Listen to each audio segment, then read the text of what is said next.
experiences into your characters. Specifically, this person asks, with that of Claire and Brianna. Well, I don't know about that one.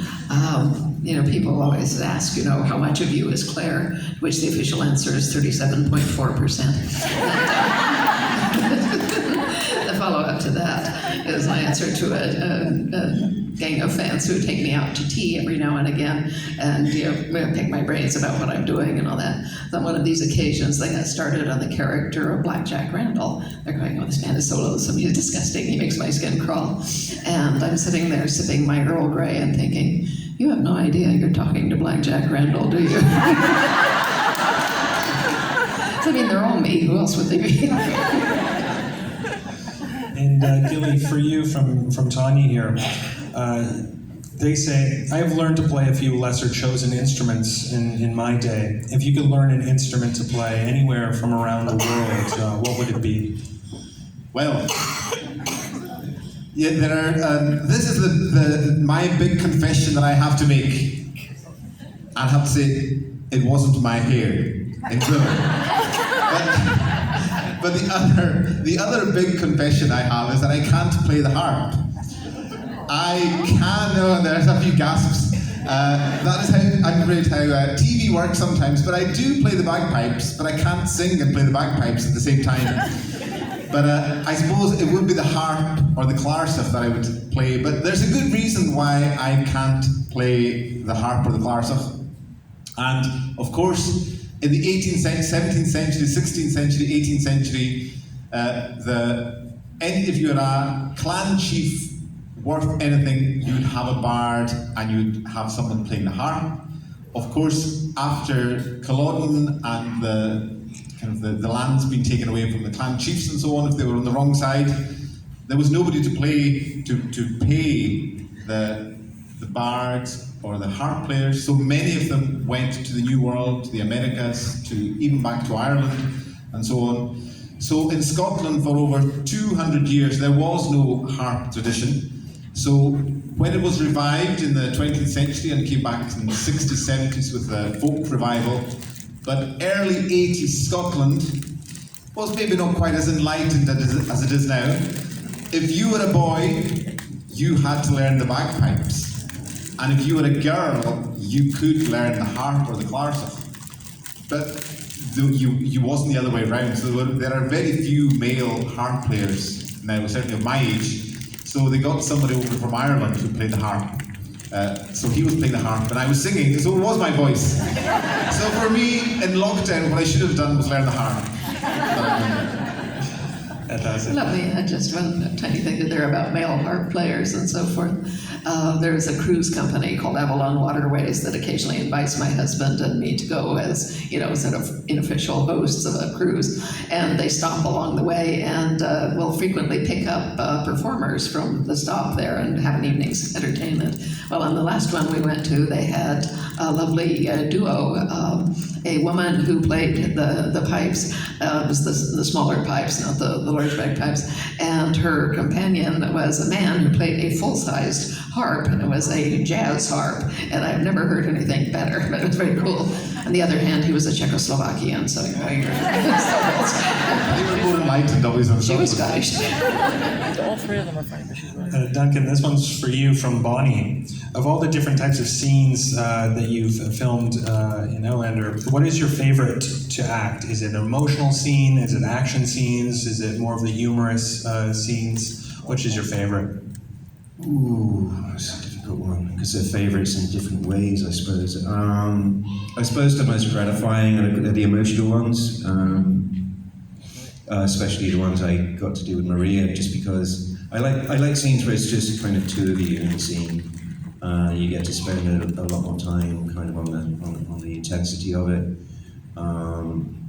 But it is awfully good fun to do the kind of action scenes as well. Like the bar fight that we had in season 1 was just so much fun. I've never seen Graham McTavish's veins look like it was about to burst out of his head, destroying stuntmen in the front center. It's such a toss-up between the two, really. Diana, this one's for you from Kelly. Do you have any words of wisdom for somebody trying to find their voice or hoping to become a storyteller themselves? Yeah, basically. Well, there's 3 rules, main rules for learning to be a writer, and it would be the same, I think. Now, this is the general, and then I'll get to one specific in a little bit. But rule number 1 is read. Read everything you can get your hands on. Read bad stuff, read good stuff. Because this is how you learn what you like, because you're wasting your time to write a story that you don't like, and just because you think it'll sell, because it won't if you don't like it. So the other thing is that's how you learn bad writing from good writing. You read 2 mysteries and you think, well, I didn't like this one as much as that one. Why is that? Well, the people in this one seem more real. These people are kind of wooden.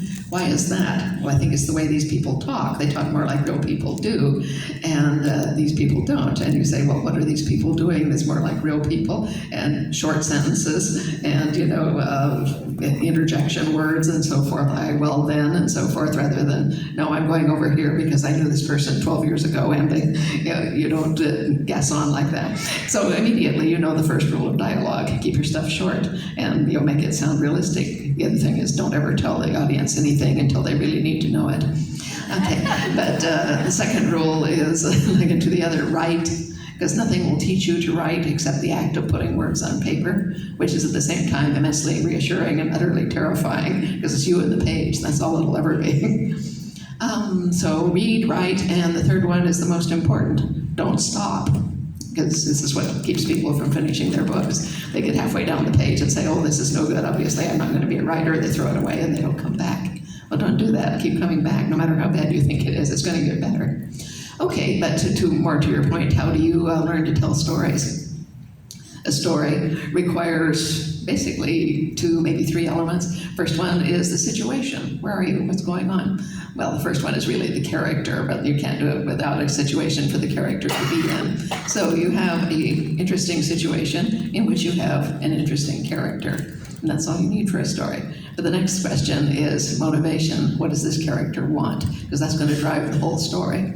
And when people say, well, I don't know what's going on, my story is drifting, I can't seem to make anything happen, I say, well, go back to the last place where you felt good about this story and say, what did this person want at that point? Okay, you can go on from there, but don't take your eye off what he wants. What he wants can change, he can get it, he can not get it, he can die. Somebody else takes over the story. But someone, the main person that you're talking through or with or about, has to want something. And that's what the story is about every time. So it's that hard and that simple.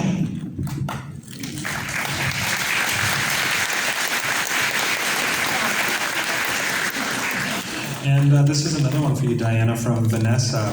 I've noticed your use of twin characters, both major and minor, throughout your novels. As a mom of identical twins, I would love and am curious if there's any particular reason or thought process behind this. Oh, why I use twins? Yes. Well, they're a very old dramatic tool, you might say. If you look at Shakespeare, he's got twins all over the place, and that's because they can be mistaken for each other, which is always good. Yeah, the other thing is you can have some person, behave completely out of character, and, he's going, well, it's because he's his twin, he's somebody else. The other thing is that, speaking of symbolism again, is that twins are deeply symbolic, and so you can use them for that as well. But also it gives you essentially 2 for 1 in terms of utility, as in one of them can be one place and the other one can be the other place, and things like that. And also they're just interesting, especially if you're doing obstetric kinds of things. If you have a twin birth, it's much more harrowing than if it's just a singleton.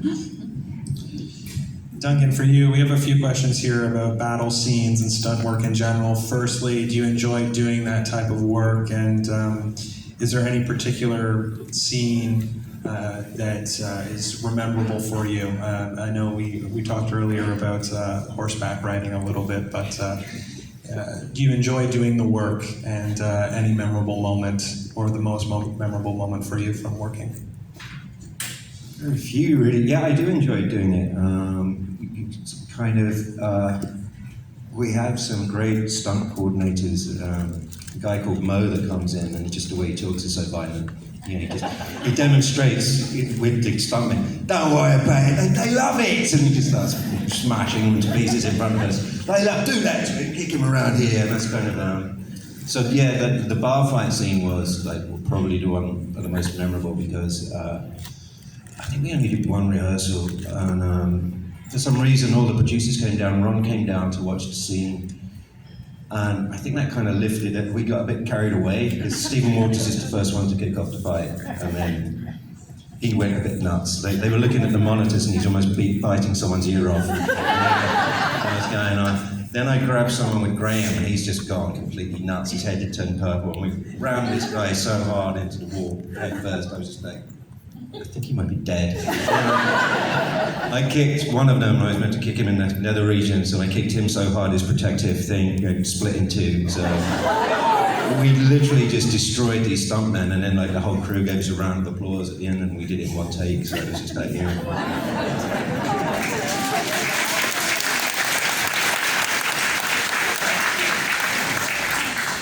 Diana, this is for you from Amy. I've been reading Outlander since 1991 and I'm still enthralled. Claire is a self-proclaimed non-believer in Outlander, and as the series progresses, she identifies more closely with Catholicism. Is this due to her own supernatural experience, allowing her to believe more, allowing her to believe in more than that she can explain? Well, she is an inadvertent time traveler. I think she's just run up against more than she could explain from the very beginning. But yeah, no, she is not so much she's sort of agnostic. Her parents died very early. She was raised by an uncle who was not religious or was multi-religious. He was a cultural anthropologist. So, she recognizes the value of religion, but she has never had a personal relationship with it, you might say. Well, now she's married to a man who is a devout Catholic who was raised in the religion, and, his automatic response to any kind of emergency is to say a prayer for it. And he knows a lot of different prayers, most of them in Gaelic. But living with someone like that is bound to kind of attune you might say. I say this because my husband was raised in that kind of milieu with people who respected spirituality. His mother took him to everything from the Unitarians to the Vedanta temple when he was little, just to expose him to everything, and then stopped when he was about 10, so he never went back. But then he married me in the Catholic Church, and I think it was about 12 years later that he decided that he wanted to be a Catholic. Interesting, thank you. Duncan, this is for you from Emily. You have a lot of Gaelic lines throughout the series. Did you know the language at all before, or was it something that you had to pick up while filming, and how did that process go, trying to learn the language a little bit and make it convincing for the scenes that you were in? Yeah, no, I had no knowledge of it at all. I kind of lived in the west coast of Ireland, so I'd heard Gaelic, and it's very similar, but I'd never learned. It's a very difficult language to get to grips with. But we did have a Gaelic teacher, Adam. He did try to actually teach us. We had to sit in his little classroom during boot camp, and blackboard and everything, and it's just like that. Forget about it. So we kind of learned it phonetically. Yeah, and that's kind of how the process went. It's only really stressed us out when we had to do the scene in the monastery. Between me and Sam, it was just pure Gaelic with no subtitles, but the pressure was on, and it was kind of filmed at the end of the day as well. We thought we got away with it and we were going to scrap the scene. Because for some reason they were just like filming Katrina walking around corridors all day, and they just like left it. There's not enough time, because it usually takes about 4 or 5 hours to shoot a scene. And I think they had an hour and a half left at the end of the day, and they go, well, we'll shoot it. And I'm like, what? So that's why the camera angle is just at the end of the bed, because they didn't have as many camera setups as they usually do. So we only had like a couple of takes to get it done. So I think that helped. Just You did a great job. No, it's real striking. I mean, sometimes really simple is just the best way you can do it. Diana, this one's from Sarah. What inspired you to write that Outlander series, and more specifically use time travel? And she also asked, how many more books do you anticipate writing in the series? Well, let's put it this way. If I were not here, I would be home writing book 10. Let's see. Well, what inspired Outlander was my desire to be a novelist, basically. And I said, at that point I was a scientist. Actually, I have a PhD in quantitative behavioral ecology, and I was a university professor for 12 years. But I knew I was supposed to be a novelist, I just didn't know how. But I'd written a lot of stuff up to that point, scholarly articles, dissertations. My dissertation was titled Nest Site Selection in the Pinyon Jay, Gymnorhinus cyanocephalus. You laugh, everybody laughs. Which my husband says should have been subtitled, Why Birds Build Nests Where They Do and Who Cares Anyway. But I wanted to write novels. And so, having written all this other stuff, including comic books for Walt Disney, nobody had ever shown me how to write any of this stuff. I just looked at a few examples, wrote what I did, and if it didn't look right, I poked it till it did. So I said, okay, I assume writing a novel would be much the same way, so the best thing to do is start writing a novel, and that's how I will learn how. So I said, okay, we're not going to show this to anyone, I'm not going to tell anyone what I'm doing, because I don't want anybody breathing down my neck, but I'm going to write a novel, just so I understand what the process is. And once I understand that, I can say, do I really want to do this? And if I do, then I'll pick an official topic and go on. So anyway, I said, well, what kind of novel should I write? And I said, what would be the easiest thing to write? I said, for me, maybe historical fiction. I was a university professor. I had access to an international library system. And I said, it seems to me to be easier to look things up than make them up. And if I have no imagination, I can steal things from the historical record, which is true. And so I said, okay, which historical period shall I pick? Because I got no background in history. And I was thinking, well, American Civil War, Venice under the Borgias, what would be interesting? Well, in this frame of mind, I happened to see a really old Doctor Who rerun.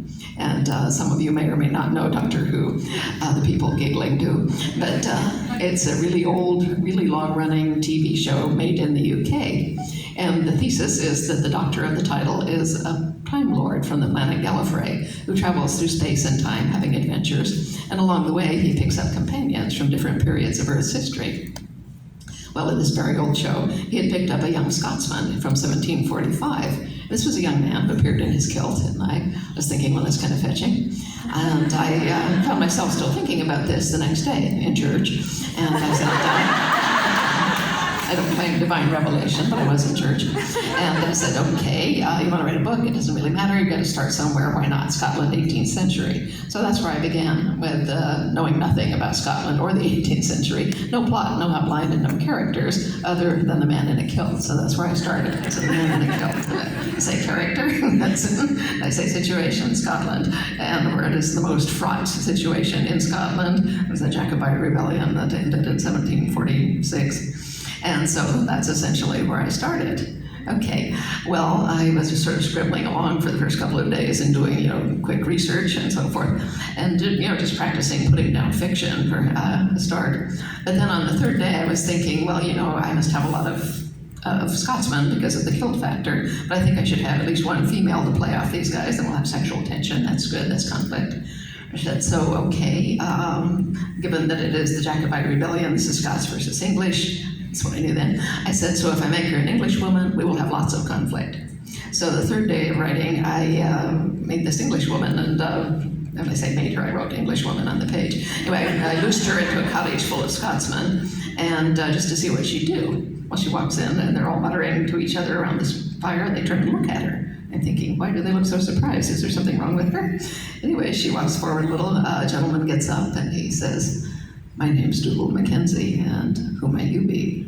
And without my stopping to think, I just typed, my name's Claire Elizabeth Beecham, and who the hell are you? That was Claire. Anyway, I fought with her for several pages, trying to beat her into shape and make her talk like an 18th century person, but she wouldn't have any of it. She was just making smart-ass modern remarks. And at the end of the scene, I said, well, I'm not going to fight with you all the way through this book. No one's ever going to see this. It doesn't matter what I do. Go ahead and be modern. I'll figure out how you got there later. So it's all her fault that there's time travel in it.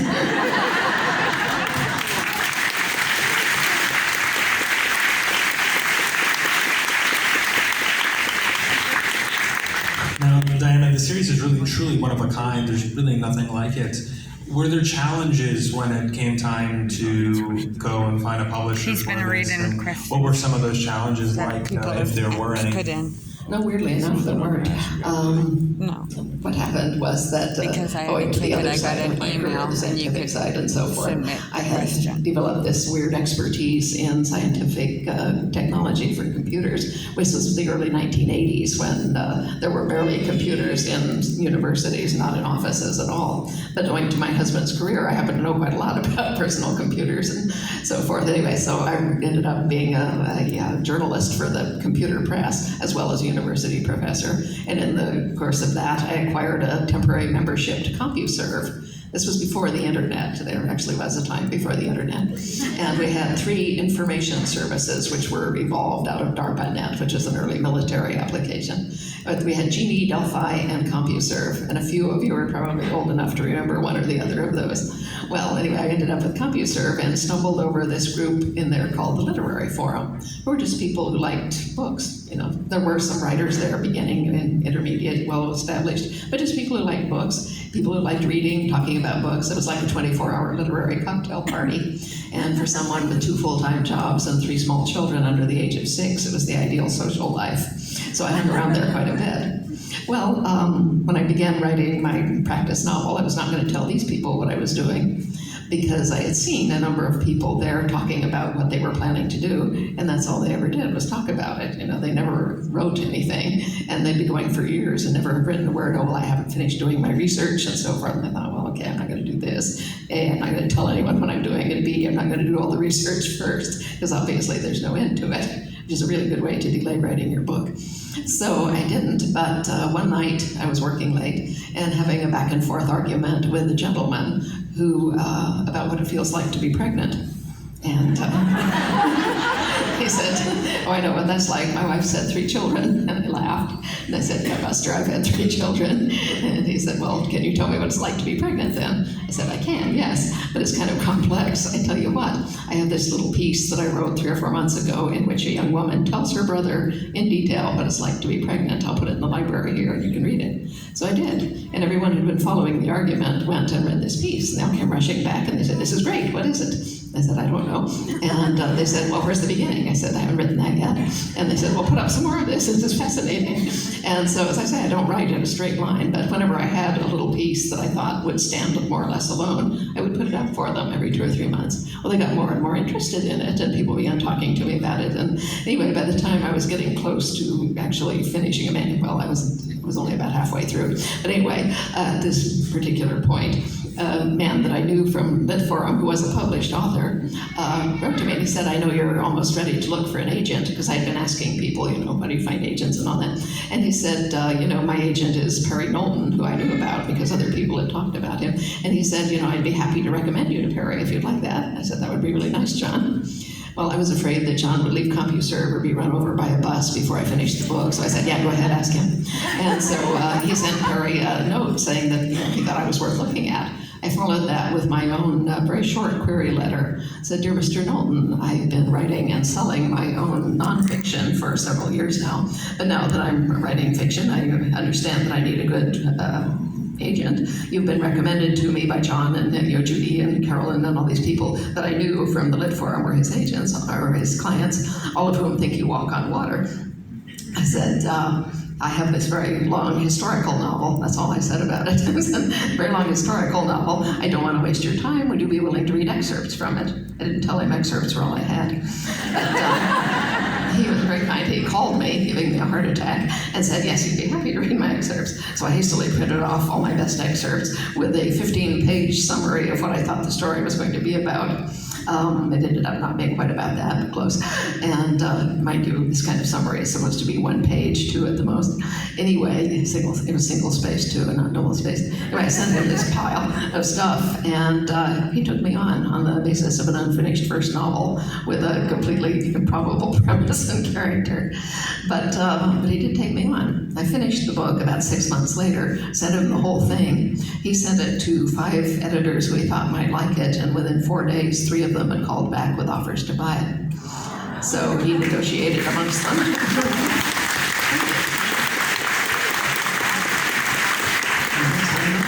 I was very lucky. So he negotiated amongst them and emerged with a 3-book contract, you know, being I was a novelist. And in those, in those 6 months, did you feel was it different? Did you feel a pressure, a new sense of urgency to finish now that things were moving quickly? No, I wrote the first book the way I did deliberately because I didn't want people interfering with my process, or because I'd seen a lot of people who say, "Oh, I'm writing this," and people are always saying, "Oh, haven't you finished writing that book yet? When is it going to be finished? Are they going to pay you $1 million for it, and then you'll quit work?" And just all this kind of nonsense. And I didn't want any of that. It was just me in the book for the first one, and I said, "Well, it's going to continue to be me in the book," and that's it. So, and it still is.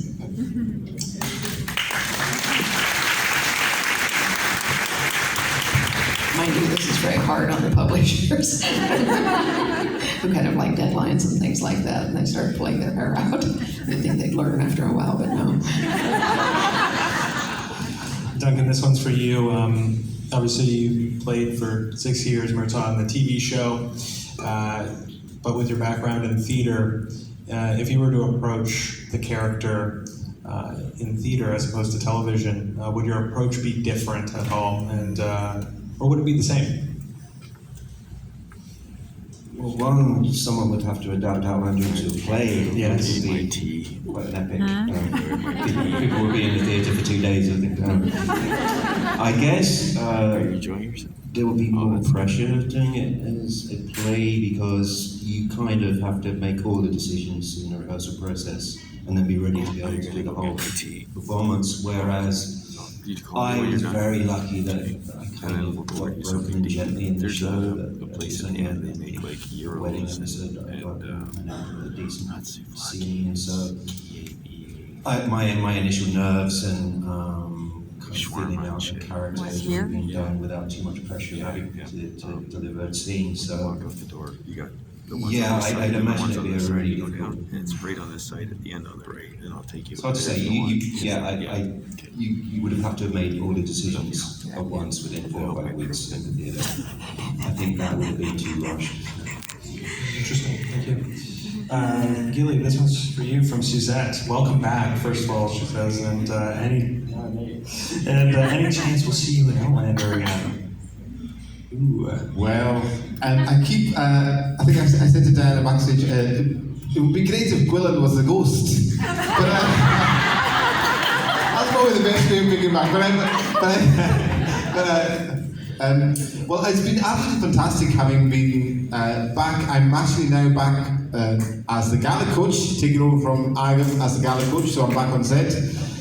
But also, absolutely fantastic thing for season 7 is that I've written a song which features in season 7, so that's absolutely fantastic. And of course, Diana very kindly has written a character in the book called Gilly Breach Macmillan. So I think my link with Outlander, if it was 7 years ago the recording was in, it just keeps going on and on and on, and it's just been an amazing number of years, and yes, I just feel so grateful and thankful to have had the part of Gwilyn and the many, many places it's taken me and the many wonderful people I've met and made friends as a result, so it's been incredible.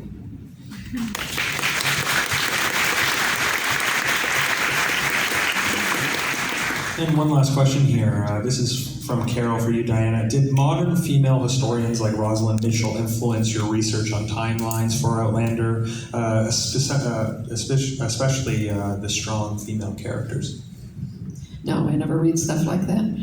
I don't even know who this woman is. So no, I kind of avoid what you might call academic feminism. It just doesn't have anything to do with what I'm doing. And that's it, everybody. Thank you for coming again. Let's give her a big round of applause.